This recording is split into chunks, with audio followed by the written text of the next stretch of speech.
Thank you very much, Susan. It's just wonderful to be in Derry today. It's wonderful to have a dairyman and a friend of a dairyman here for our lunchtime session. This is the third time we've been in Derry, and the third time Adrienne has been speaking, and it's very interesting as the story unfolds, hearing just how one visit has led to subsequent conversations and engagement. Faith, hope and healing. We're in for an interesting hour. I know there's going to be time after Tom's going to ask questions for you to ask some as well. And then there's the opportunity for the tour this afternoon, People's Gallery, and then back to meet all the Bogside Artists who are here with us today. Great to have you, Will and Kevin, as well. And then this evening's event as well. So hope you can be here for all of it. If you can't, have to live away, hope you can get back for something else. We're really delighted to be here. Thank you. Adrienne, over to you. Well, thank you, Stephen, and also John Kelly of the Irish Church's Peace Project, and for the invitation to come here and speak. And I will be asking Tom quite a few questions, so it's his show basically. But let me start by saying a little bit how I got involved. I'm originally from Holland, as you may gather, so I'm not from here. I live in England and have done so for a long time. I'm married to an Englishman. We lived in Canada for 8 years as well. So I'm basically based in England. The first time I saw the murals was indeed 5 years ago, when Contemporary Christianity invited me to speak on something completely different. Noel and Stephen drove me past the murals, and like most people who see them for the first time, I was immediately struck by the visual impact of them. I mean, nobody can ignore them, or they're just such striking images in the setting of kind of the mundane urbanity of the city. But I didn't study them anymore after that, and I didn't know too much about the background either. We paid a very brief visit to the studio then, and it was really a flying visit. Then a couple of years later, I was invited by the Centre for Theology and Public Issues in Edinburgh, Edinburgh University, to do something on art and peace building, and immediately I thought, well, this is the topic. So it was only when I started to study the murals more closely and also read something around what the artists themselves published about it on their websites and elsewhere, that I began to realize how much thought had gone into these murals, and also the motivations behind them, and the intentions of the artist, and the challenges they come across. And it is just an amazing story, and how unique they are. So I got more and more involved in that sense, and there were so many dimensions to this whole project, which also struck me. So, I mean, let me just draw out three in particular. My background is in philosophy of art, so the art dimension obviously for me jumped out, and the insistence of the artist to say it is a work of art, and they totally convinced me. These are 12 murals which belong together. They're non-sectarian, they're not Republican, the artists have all different views. They have to be read as a whole, as a story, from the beginning to the end, and that is how they make their impact. The second aspect was indeed the faith aspect. All three artists are men of faith. They do not want to associate with any particular denominational religion, but there is a lot of spirituality, both in the motivation and also the murals themselves, once our eyes are opened to it. So you have to really know a little bit about the story for these dimensions to open up and to be seen. And then the third aspect was indeed the healing aspect, and we will be talking about that with Tom. That as a work of art and as a storytelling, this allows the neighborhood to process, to commemorate. They are talking points for them to process a lot of traumatic experiences. So together, these are the three themes, of course, which we will address: art, faith, and healing, in our morning session today. Now, I also want to say these elements are not immediately obvious to many people, and I have given a number of lectures on them, and people would start out often saying, well, I can't see that, they seem aggressive to me, or making statements or propaganda. And it's only when people have spent time with them and have given them some more attention that they say, this is a fresh perspective. And I think this is what we hope to achieve today, that we come with fresh eyes to these murals, with open eyes also. And I can fully understand, and being an outsider, that it is extremely hard to do in the whole political context here, because murals are so associated with sectarianism. But I hope that in the conversations today that we can just have another look at them. And like all good art, you have to spend some time with it. It doesn't happen overnight. Sometimes you have to just be, let it speak to you in a way which it hasn't done before. So, let me ask Tom the first question, and that basically is, how did you get involved in mural painting at all? Because as a non-sectarian muralist, that was probably something unusual to do at the time. When did you first start making murals? Actually, you brought that question up earlier, and I had to go back, and I went right back to when I was about 12. It wasn't so much a mural, it was a slogan. The conflict in the Bogside was raging, it was at its height, and I hated school. I hated going to St. Joseph's School in the Craigan, because you had to crawl over barricades, gun battles, killings, tear gas, and you had to get up to the Craigan to go to school, and then you had to make your way back again. And most days you didn't think you're ever going to get there, or maybe you weren't going to get back. So quite early on, I realised that the IRA and the Bogside could call a strike at any time. And I was about 12, 13. So one of the first things I remember doing was doctoring my own major poster. And it was all schools to be closed tomorrow, signed the provost. I done 3 or 4 of them over the box. Nobody listened to it, you know, but I convinced my mother that that it was legit. So, but my so father, that was your first mural. That was my first. my father was a very good artist, and Wall took it a step further, and is an excellent artist. And it's sort of the way it works in Derry, I think, is you know, if somebody plays a tin whistle in your house, then you know somebody's going to end up playing the barrel run, and somebody's going to end up playing. Or if you're from the other side of the camp, maybe you got the flute, and somebody else is going to play the lambeg, and these things are handed on, you know. So I just sort of was always around the smell of oil and linseed oil and turpentine and paint, and sort of just picked it up sort of on the way.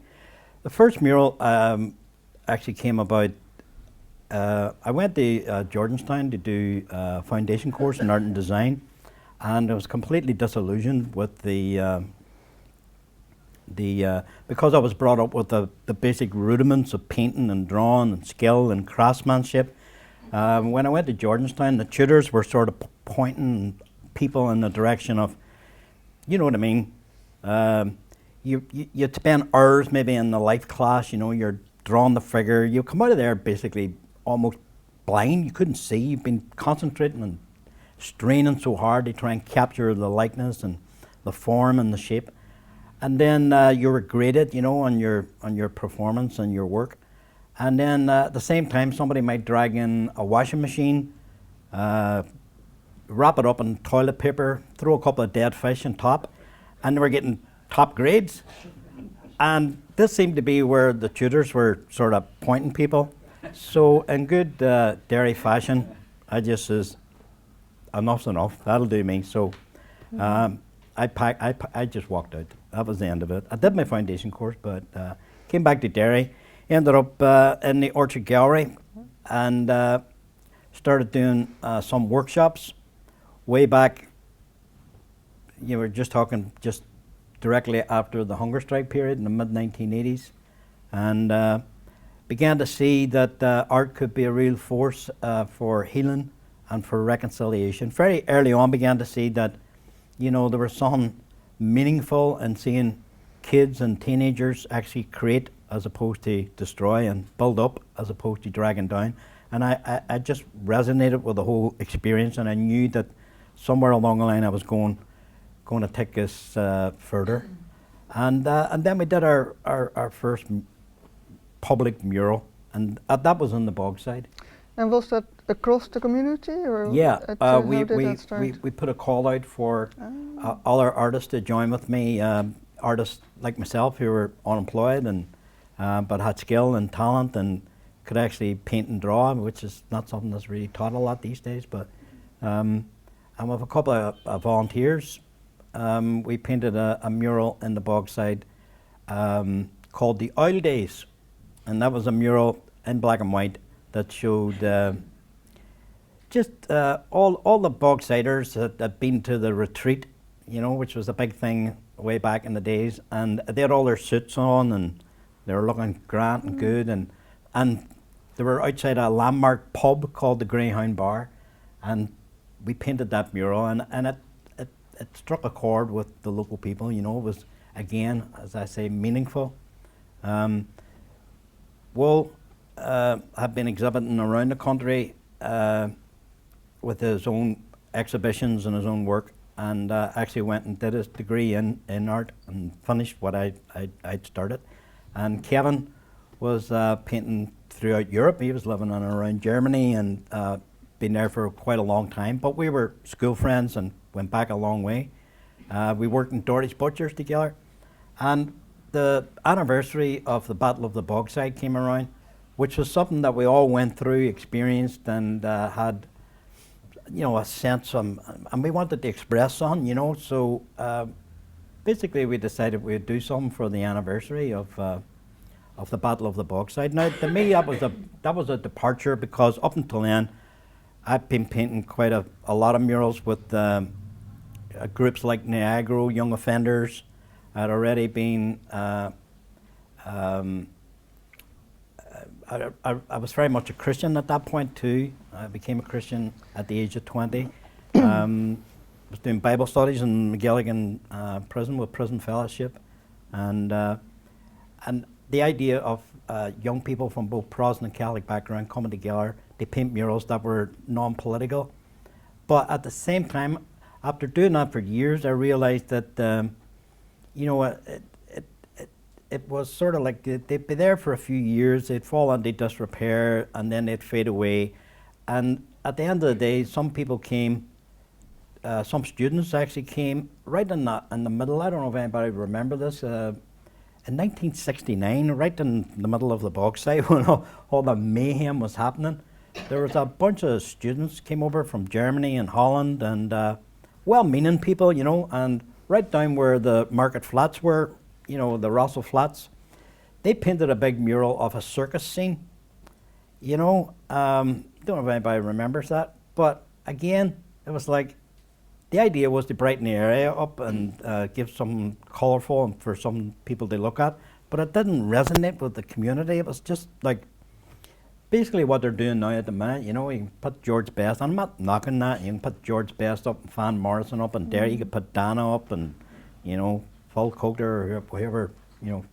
But would you say it is as much about the actual working together than it is about the result of the mural at that time? For just the very fact that you would work together in that time of conflict. Yeah, that was an important factor, you know, because I could see that friendships were being forged, and relationships were being built.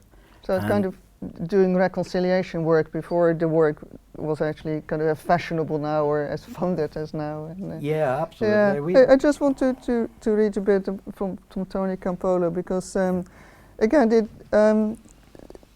this is a book by Anthony Campolo, who is a sociologist and was also the former advisor, a spiritual advisor to presidents in the United States, including Clinton. And he visited the Bogside area and at that time and came across Tom's work. And I just want to quote that, because that would not be normally known. And he pays a wonderful tribute to Tom. So he spends a whole section to him, and then he concludes saying that Tom was recently asked by a Protestant area of the city to paint 3 huge new murals over 3 paramilitary ones already there, testifies to the quiet influence he is having in Derry. So this was written in 1991, so before even the well-known murals were being done. And then he says, he truly is a living embodiment of what it means to be a Christian living over society's fault lines. Tom is also an example how one man can make a difference, how by using your God-given gifts for his glory, you can help bring a spirit of reconciliation and peace into the midst of the most unsettled of situations or circumstances.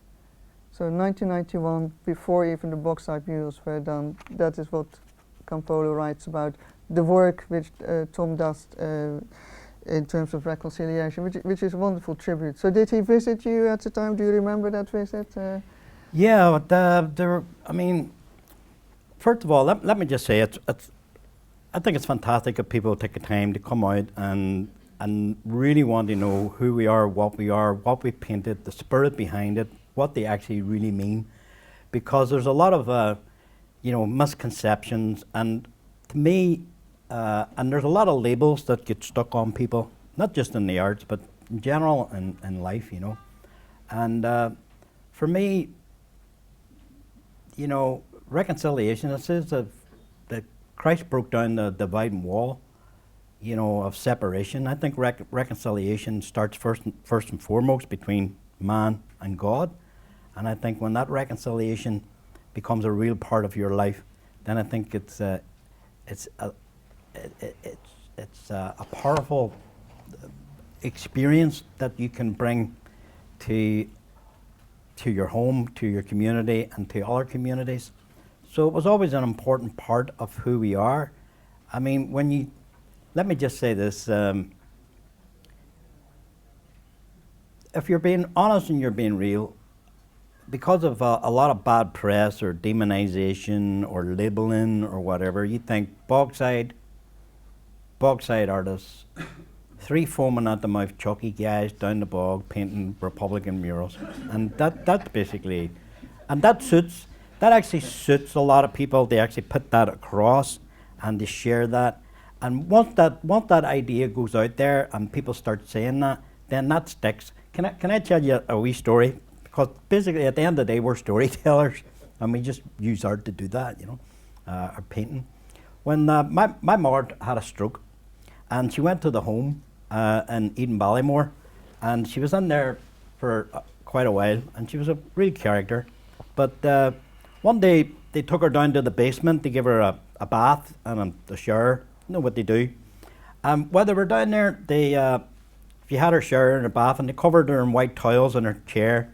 And then the buzzer went for like an emergency. So the 2 wee nurses that were doing this, 2 wee Derry local nurses, flew up the stairs to the emergency, and whatever happened, they must have forgot about her, So 20 minutes later, my mother's still sitting there, the wet is dripping off her, she's sitting in her towels, and here's how the conversation went. The Derry nurses came back down again, and it says, "We're really, really sorry." And my mother says, "You've left me sitting here like Gandhi." Now the wee nurses turn around and says, one of them says, "Who's Gandhi?" And my mother says, "He was a holy man from India." And the other nurse says, a holy man from India. Is he still alive?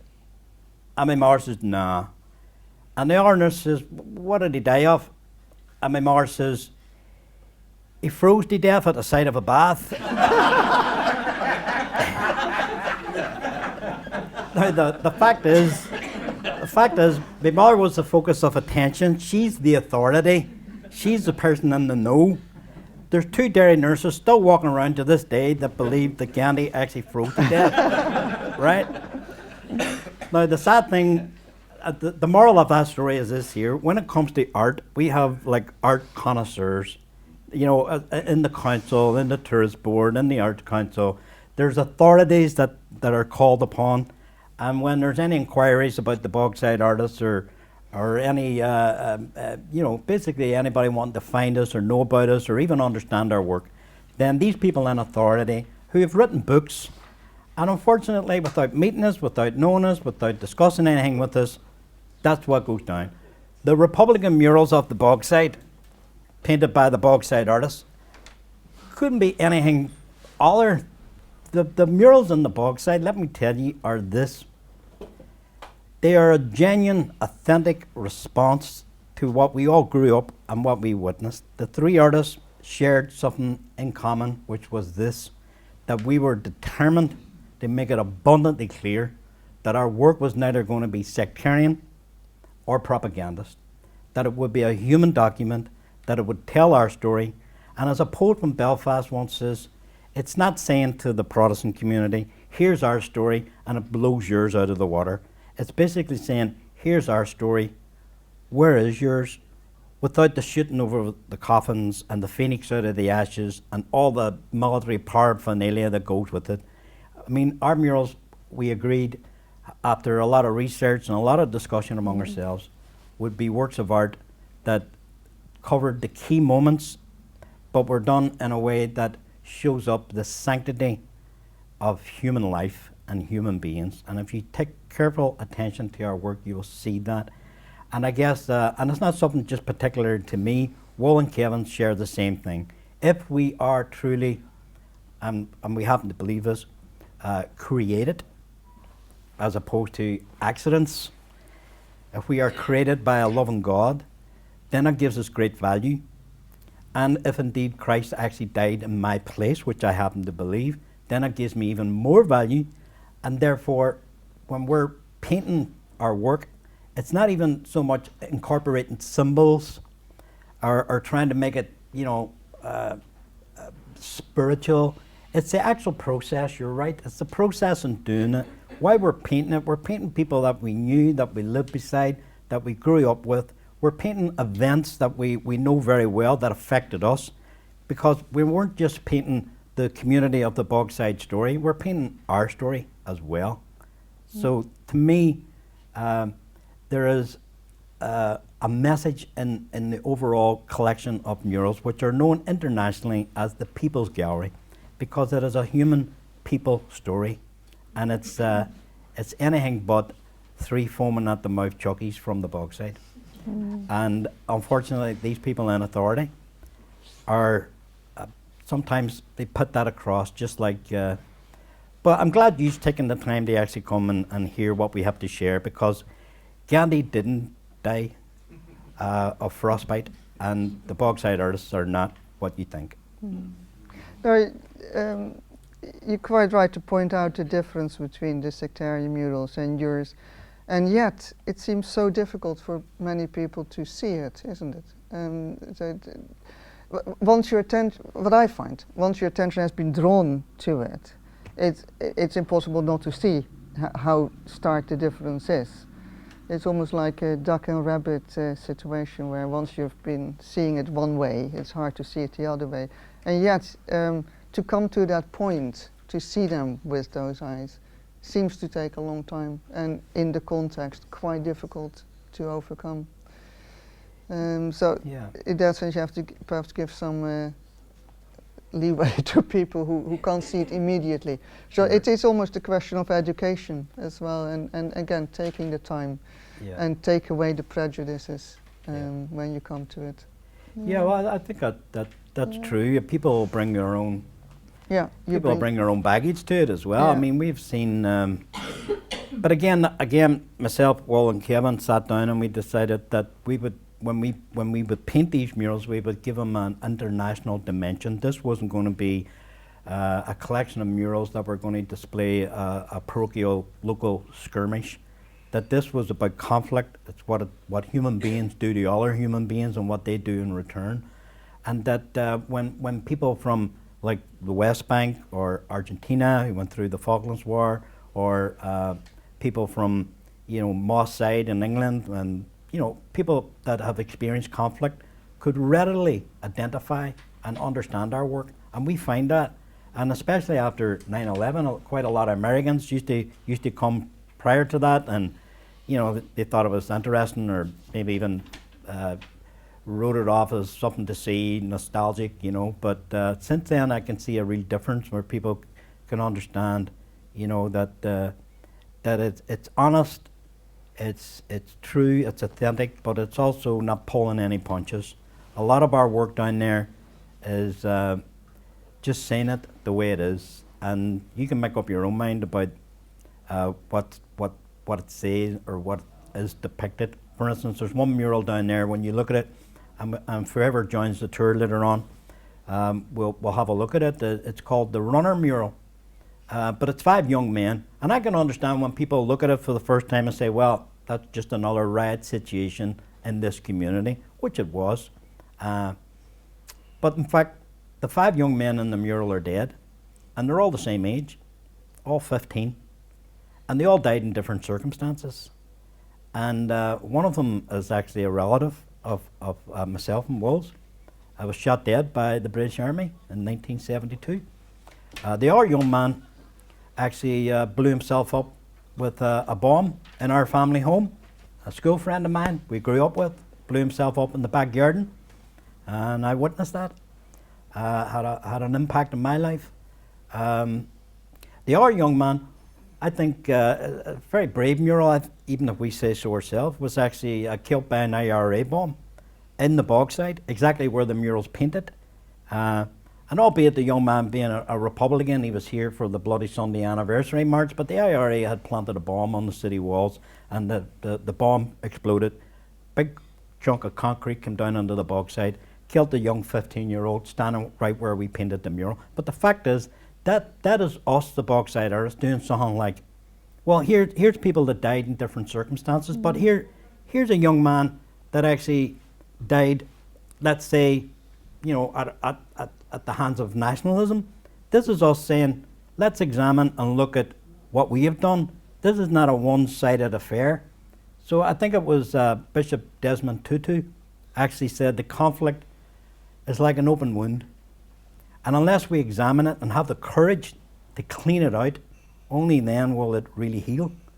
Otherwise it's doomed to reopen. And we're not stupid. We've lived all our lives. It keeps reopening. This conflict keeps reopening and reopening. And I think for us, our work is an examination. It is looking at what has transpired, what we have experienced, what we have done. We're not sweeping it under the carpet. We just happen to be artists, and if we were poets, we'd probably write poems about it, or songwriters, we'd sing songs. We happen to be artists, and we decided we're not going to go and play the intellectual game. We're not going to bamboozle people with conceptual, whatever, but we're going to paint it in a very simple, representational way, and we're just going to say it the way it is. And that is the way it was for us. And it's as I say, it probably is the only authentic record of the conflict in this city. And it should be recognized and seen as such, because I think our enemies, of which, and you would think, there are 3 guys, all they want to do is go down the Bogside, paint the murals. They do it on a voluntary basis. They've got the support of the local people. They even have the support of the housing executive. You'd think it would be simple and just leave them alone to get on with it. Hey, it's been 21 years now, and we've been to hell and back. We've been opposed, we've been demonized, we've been ostracized, we've been marginalized. We've had Sinn Féin on our back because they want control and ownership. We've had the SDLP manipulate it and use it when it suits them, but without any real support. We've had the tourist board who completely ignore it because it's a bit of a hot potato. We've had the Arts Council who don't consider it to be art. We've had it all the way down the line, and we've had it in the neck. But guess what? It's a vision, and without a vision, the people perish. And it's our story, and we are determined not only to tell it, but to retell it, because at the minute, without any support, and we ain't getting any younger, but we're down there actually restoring them, because we know that they're important. And thank God for people like Brian Friel, John Hume, Bishop Daly, and it was so encouraging to see the quotes from the other bishops in this city actually see the importance of our work. So thank God that the message is getting through to some people, because this is, as far as we're concerned, meaningful. Yeah, it's true. And I think it's important what you said earlier, that some of your murals, they're not just making statements, but they ask questions. How did that young boy get that bomb in the first place? Yeah. These are important questions. Yeah. Talking about youth, let me go back a little bit in time again, or not really, because you're still doing the workshops, don't you? Sure, yeah. So you started those before the murals, and you have been doing that ongoing. That's an essential part of your work as an artist. Mm-hmm. Now you have written about this in that book, Art and Healing, and also some of the issues which came up as recurrent topics of challenges youth came up, like self-esteem and identity and so on, and that came up through the work you did with the youngsters, isn't it? Sure. Through the art. Yeah. Could you tell a little bit more about that? What? How? Well, I mean, in our work, we thrash out things among ourselves. I mean, people want to believe things. They want to identify with things. They want to. There's vacuums get left at certain stages in life and society, and people want to identify. I mean, it could be Celtic, could be Rangers. You know what I mean? If it's not the IRA, it's the UVF. If it's not, you know, it's not Christian, it's Muslim, and you know what I mean? It's almost like people have a deep-seated need to belong and to voice that, and they have some significance.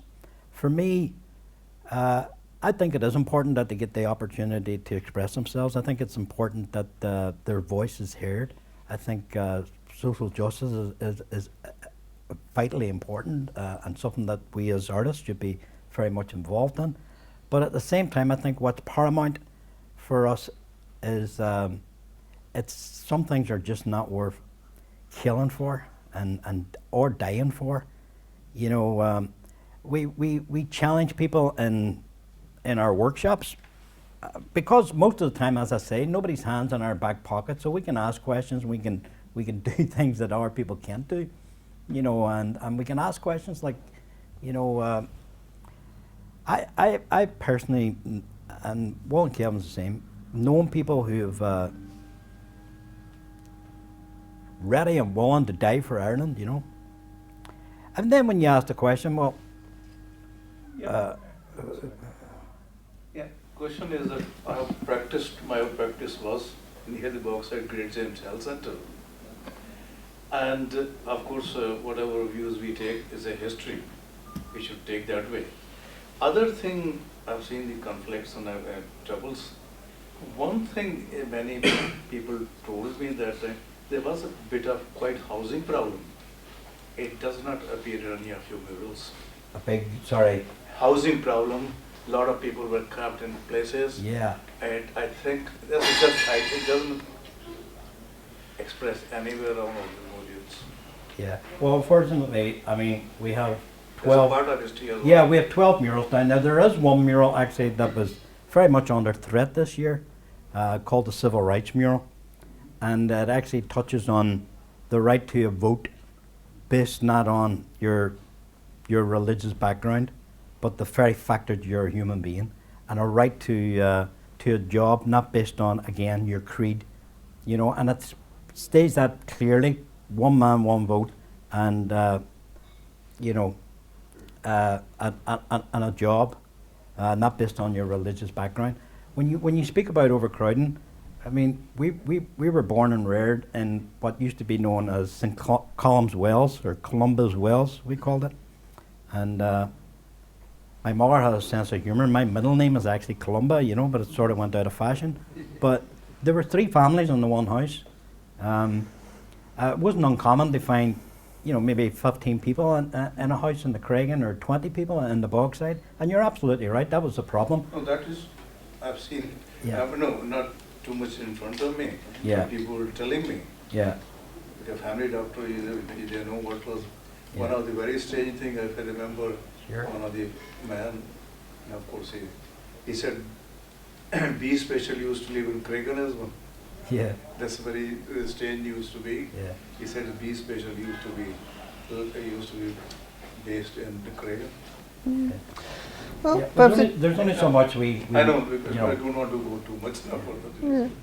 Perhaps it is a good moment to open it up to Sure, yeah, the absolutely. floor. Any other comments or questions? Yes.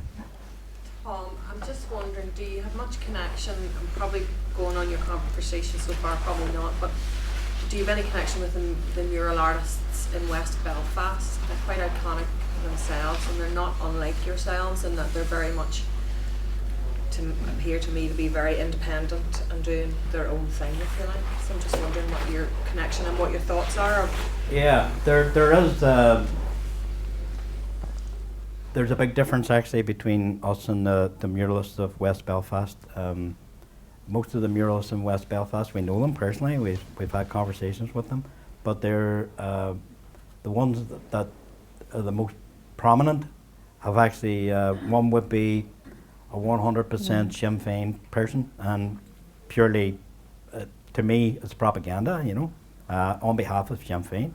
So we won't go there. We won't allow ourselves to be used, controlled, or owned by anyone, because that's the difference. I think an artist is free to express. Freedom of expression, freedom of speech is a big. It's the two tenements that the Bogside Artists is based on. So as much as we talk to the likes of Marty Edwards in the Waterside, Marty is just telling himself, you know, you just pay whatever as long as you give him give him a right fee for it, and he'll pay UVF, UDA, whatever. You know, and he would say that himself. We're coming from a very different place, and the other artists in West Belfast have either got one political dominant perspective, and that's where they're coming from. You know, the other thing is, you know, it was actually Che Guevara said that you can't change society until you change yourself, and we've been involved in art and reconciliation, you know, as you pointed out, a way back, you know, 1979, 80, 81, 82, you know, I'm not funded or popular or anything else, and that's not us blowing our trumpets, because we actually believe that it makes a difference and that it's a meaningful full thing to be engaged in.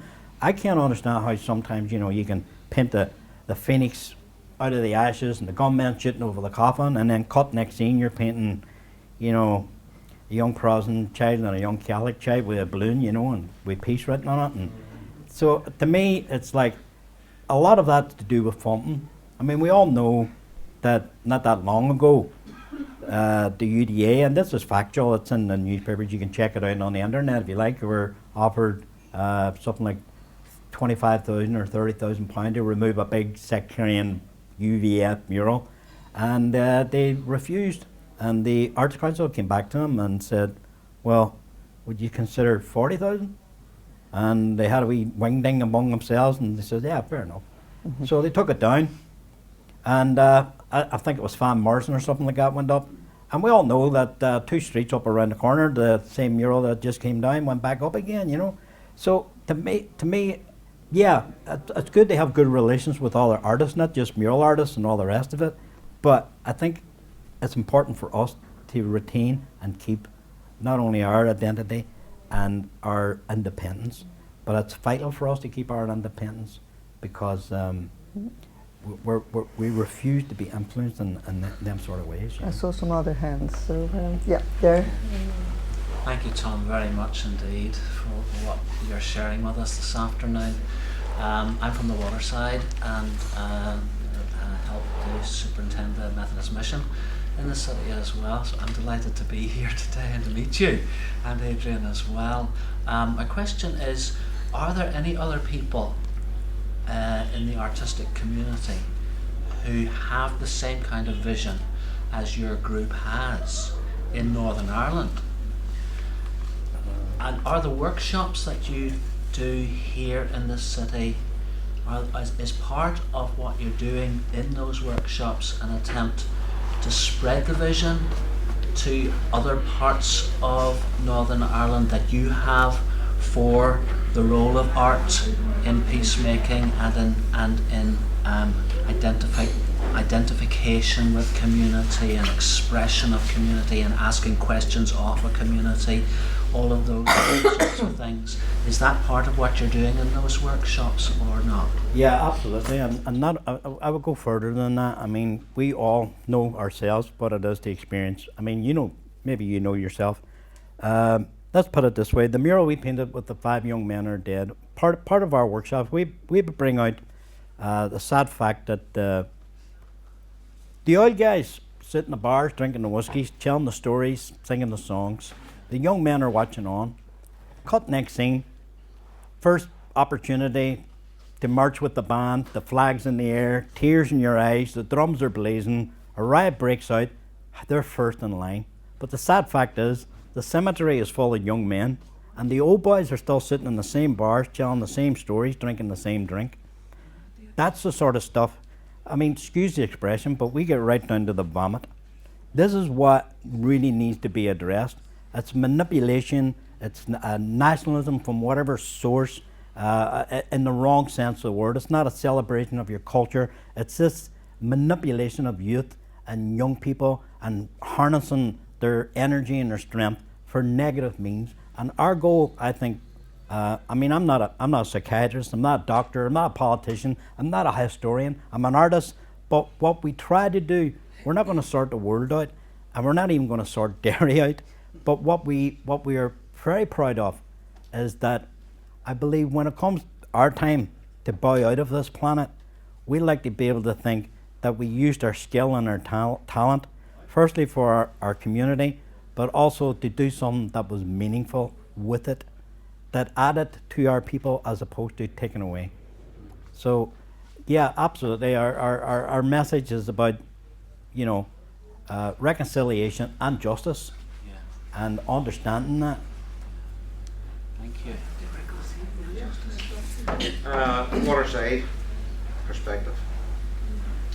The murals in the Waterside are depicting largely the more ancient history of Derry, which to me is vitally important. The Bogside murals tend to be more contemporary, you would agree, well, Yeah. from 69 on. Yet in all, the ones in the Waterside, you know, and I do not, and I know you're going to say there is a sectarian element there that I am totally and absolutely opposed to, but the historical ones are falling into disrepair. You know, there's obviously an issue around that. I don't even know what the issue is, to be honest. But I do work with a lot of Americans who come to the city, and I take them and let them see the murals on the Bogside, you know, and I take them with some shame to the Waterside and let them see the murals there. You know, I just wonder what your opinion is on it. Well, you know, there was a thing that, and I thanks for sharing that. You know, there was a thing that came about a number of years ago. We, you know, without coining the phrase, you know, re-imaging our communities, it was called. Started off with something like £3 million, and then there was an additional £4 million, and the idea was to take down what was like sectarian or militaristic murals, and they put up, as I say, you know, Van Morrison and George Best and all the rest of it. And you know, in essence, you know, that, and the intention probably in the right place, you know, or maybe not, I don't know. But all I know is that for us, the people have to resonate with it. It's got to have meaning. It's got to have a voice for them. It's got to speak about their story. It's got to tell something. And we've done workshops in the Waterside, you know, and we've actually done murals in the Waterside as well, you know. And again, it's like, it's not for us to say what they should do or what they shouldn't do. And we're not saying, you know, copy us, although that has happened quite a lot. It's the highest form of flattery, they say, you know. I think one of the first black and white murals was the kid with the gas mask, and cut next scene, Northern Ireland was awash with black and white murals, you know, because it graced the front pages of most newspapers and televisions. But I think the the two guys standing at the side, you know, with a AK-47 and a balaclava mask, and it's idealised, it's romanticised. See, for us, there's nothing of that. Our work, we took great pains to make sure that it's factual. This is a factual event. This is something we witnessed and went through, and I can understand if in the Waterside they wanted to, you know, paint murals of their communities as they were, even if they were in the 70s and what they experienced and what they came through. For us, we made sure even, and this was deliberate, that right at the beginning when we were painting the murals, we decided among ourselves that quite a few of them were going to be in black and white because it lends itself to history. And this was before there was a peace process. We were saying, let's paint these murals in black and white to help it get it under the consciousness of the people that, you know what, yeah, we experienced this, we went through it, but we must move on. You know, because we always had the vision of doing the peace mural at the end of the street. And we deliberately, when we were doing that peace mural, we put out a call to all the schools in the city, both Protestant and Catholic. And the response from the Protestant community was overwhelming. So we decided that we would go to what most people in the city would call the wee loyalist enclave in the Fountain. We have great friends up there, and I had personally. So we went up there and we launched the mural there. That's where we launched the peace mural in the Bogside, in the Cathedral Youth Club with Jeanette Walker. And we says, we'll launch it in here, and we'll get the kids to help us with ideas and designs and content and so on. Now we painted it, and 90% of it, you know, actually came from ourselves, but the kids had an input in what is basically, you know, the loyalist estate. And there's a mural on the Bogside, and I had an input from them. So I'm not sure if I'm really answering your question, you know, but all I do, and I'm not even sure if it is a question you're asking, you know. Well, it wasn't. Just one wee tag onto that is, you know, that these murals tell a story, and I think it's a vitally important story of the recent history of Derry, and, you know, in the Waterside and Bond Street, the more historical element of it. But, you know what, they boil it down, or they reduce it down to monetary terms. It's important to the tourism of this city. Oh, yeah. You know, people come from all over the world to see those murals. So they are important in a number of ways. You know, and what I would like to see would be a more collaborative approach to the ones in the Waterside, you know, and is there any opportunity or chance of that happening? And my question sort of was, that they fall into neglect or disrepair at the moment, and what is being done to, is there any sort of collective approach to address Sorry, that? let me just, Kevin wants to say something, but let me just say this one thing first. This morning before we came to this meeting, we were down with the scaffolders, where we've been down for the last 5 months, trying to get some scaffolding for free. You see, when you're talking about these are very important to the economics of this city. It is one of the biggest tourist attractions in the city of Derry. It has generated not hundreds of thousands. You have B&Bs, hotels, newly formed tour companies, you have taxi firms, local entrepreneurs making all sorts of things of the murals. Millions has been made over the last 20 years. Not one of these tour companies has made a donation to the Bogside Artists. Not one ton of paint, not one brush. Now, when people say, why don't you go down there and do it? But you're talking to three guys here, like, I mean, yeah, okay, well, you got the scaffolding, you got the painting, and you're going to help out, and you're going to help organise it. somehow they think Bogside Artists do the murals. Why don't you paint that one? And you know how many people have knocked our door and says, why haven't you painted my daughter that was shot dead? And that's very difficult. Why haven't you painted my son?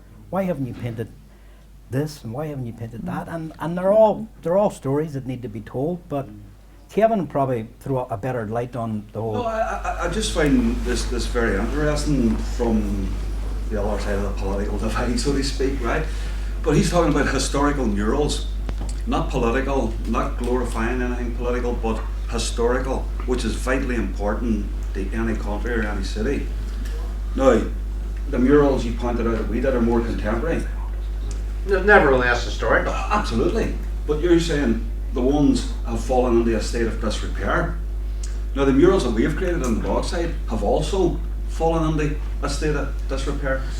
So I think that's a good point, just to highlight the political corruption in this country, because it seems like in the unionist side, you know, if you're not operating or pandering or dancing to the tune of the DUP, and it's the same on the nationalist side, if you're not pandering or dancing to the tune of the Republicans, then whatever you do is not going to be supported. But if you do anything that pushes their agenda, then you'll get all the support that you need. And I think that's very, very interesting. And I think what you're suggesting, can there be some kind of a collaboration to put this right? And we'd be very much willing. Politics aside, to because you have no interest in politics, and I know a lot of people, who would support that, have no interest in the politics, and you're quite right about, what you're saying. You're 100% right. But let me just illustrate our. I think that the people on the ground level are ignored, and art should not be political in this instance. Yeah, but let me just illustrate the point and just our experience. To give you an example of the support and the support that should be there. Here's an example for you. And I have no bones way. Like the UK City of Culture came here, right? And it was a year run up to it, and then a year rolling it out. I think if you check out the statistics and the facts, financial, with the City Council and the others that made contribution, the British government and so on, I think it was something like 30 to 40 million pound total. They rolled this whole thing out. Now, the UK City Culture was to celebrate art, history, heritage and culture. The selection committee who picked Derry to be the City of Culture, one of the adjudicators on the panel said, the reason why we picked Derry was because of how Derry dealt with its past. Now, you would have thought, well, surely they're going to get the Bogside Artists involved in this, given the fact that it's one of the biggest, if not the biggest attraction in the city, right? Here's what happened. Bogside Artists were not mentioned. The murals, the People's Gallery, all 12 of them, did not feature. At the same time, the European City of Culture happened to be, which this whole thing was modelled on, it's a Mickey Mouse version of the real deal. The European City of Culture was a place called Maribor in Slovenia for that year. We're invited over, the Bogside Artists, to paint a mural in the town square between the Opera House and the theatre. It was going to be unveiled by 4 Nobel laureates and the Dalai Lama. And we're over there surrounded by paparazzi, interviews like this on television, national press, and we're over there celebrated. Cut next scene, back here we come back, and all we seen was all the pubs filled to the hilt, getting redecorated, 20 grand spent in that pub, 30 grand spent in that pub, and you know the story. We're not part of it. We're not part of the in crowd. We're not part of the committee. We're not part of anything. In fact, here's another irony. In the 21 years that we've existed, and we're not blowing our own trumpet, it's just fact, we painted primarily our work about the conflict, about healing, about reconciliation, about spirituality within the whole arena of art and conflict. We've written 4 books, one which is entitled Art and Healing. There's a major exhibition happened just 6 months ago in the Ulster Museum in Belfast. It was called The Art of the Conflict. Was the Bogside Artists even contacted? Were we even invited? Never mind involved. So, you know what? I totally agree with Kevin. I think we've got these. Here's my simple opinion. I'm not a politician, you know. I could be putting my foot on it here, you know. But the bottom line, the way I see it, is that here's a peace process. Loads of money came in from Europe. Loads of money came in from Britain. Loads of money came in from America. I see the two dominant powers carving up the spoils of war. And if you're not part of it, and you're not part of the gang, and you're not flavour of the month, and of the hierarchy within the Arts Council and the Tourist Board, and you're not part of that, or you're not part of Triax or whoever else is running the show and doing the economic development end of it in your city, then you're on your own. You're on the outside looking in. And tomorrow, unpaid, we'll be down there restoring one of the most important murals. And I mean, when people talk about public art and public murals, seriously, as Diego Rivera and the Bogside Artists end up in the same sentence. But no imagination, no courage. There's millions of people that go to Mexico every year to see Diego Rivera's work. Diego Rivera. And it took us 16 years to get a simple sign right down where the murals are. We couldn't even get it into the Guildhall Square because thousands of tourists are coming saying, how are we supposed to find this? How are we there was no signs. And go around and have a look at some of the tourist brochures in the city. You'd be hard pushed to find the Bogside Artists in there and the murals. So I totally sympathise with your situation on the waterside. Sorry for taking too long about that answer. But Do we have time for one more question? yeah. May I make an observation? It seems to me that somewhere in the New Testament says people are without honour in their own city or their own country. It seems to me that you've been people of integrity over a number of years who have been marginalised. But there's another thing I think is very important, Tom, for your encouragement. Yeah. I think very often prophetic voices are voices that come from the ages. It's not necessarily from the centre that things are changed. It's very often voices that come from the age and just challenge. So I want to affirm you of what you've been saying. But even if you're without honour in your own country, you're honour what you've done, and I do believe your voice is a prophetic voice. The three of you. Well, thank you very much. Thank you very much, yeah. All right if I answer that? Sure, yeah. Well, I mean, I don't know if anybody gets that wee word for the day. Sometimes it'll be a wee bit sugary or whatever, you know, but I thought it was great. I read it there not so long ago, and it was the story of Joseph.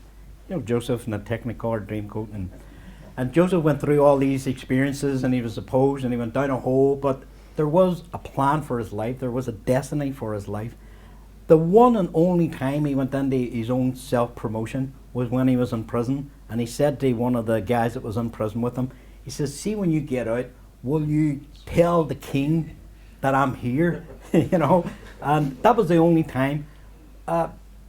Prior to that, whatever his circumstances was, he put his destiny and his life and his whatever, you know, prosperity or acclaim or whatever it is. We're not interested in the fame game. We're not interested in being at entities of, but we are we're looking for a fair crack of the whip.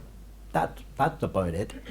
But the bottom line is, to me personally, I put the murals and what I do, and whatever doors may open, and whoever takes a real interest in our work, and whoever sees the real value of it, I put that in the hands of God. And for me, the mediator between man and God is the person of Christ. I make no bones about it.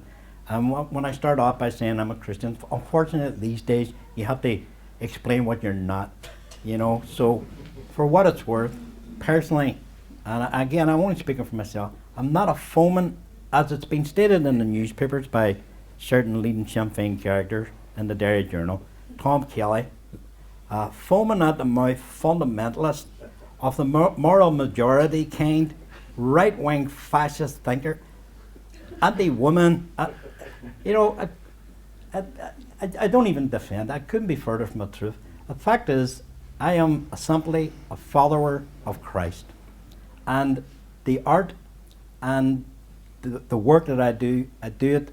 I hope for the glory of God, and I hope that, as Adrienne pointed out earlier, it's not even so much that about putting symbols in there to try and spiritualize anything or or to do any. It's a process. The process and the spirit. And I know Kevin will share the same thing. When we paint our murals, when we take great pains to make sure what it's saying. And what it's saying is more important sometimes than how it's done. There are better realistic painters out there. There are better artists than us. We're not saying we're the only bee's knees in Derry. We know that. But it's what it's saying. And when it was said, these paintings, these murals were painted when the conflict was still happening. And they were painted and they were talking about reconciliation when people were still baying for blood. When the British Army and the RUC were still running up and down the street before it became the PSNI. When the Provisional IRA were wandering around, still doing checkpoints in the Bogside, we were down painting our murals that was saying, hey, young people, don't, dead fish, go downstream. There's two ways you can go. Me, Kevin and Wooly could have went that way very easily. But thank God, the grace of God had gripped all of us and said, you can go that way. And that's why John Hume launched our book, which never got reviewed or seen the light of day. But our book was launched by John Hume because he, along with Brian Free, perfectly understands where exactly we are coming from and the spirit from which we operate. And Adrienne, in fairness, in McGee College, not that long ago, I think, actually outdid the both of them and nutshelled it and captured it and explained it perfectly. And that's why we agreed to actually meet with Adrienne today, because, you know, real insight as far as we're concerned, you know. So I'm dying for a cup of tea. I don't know what you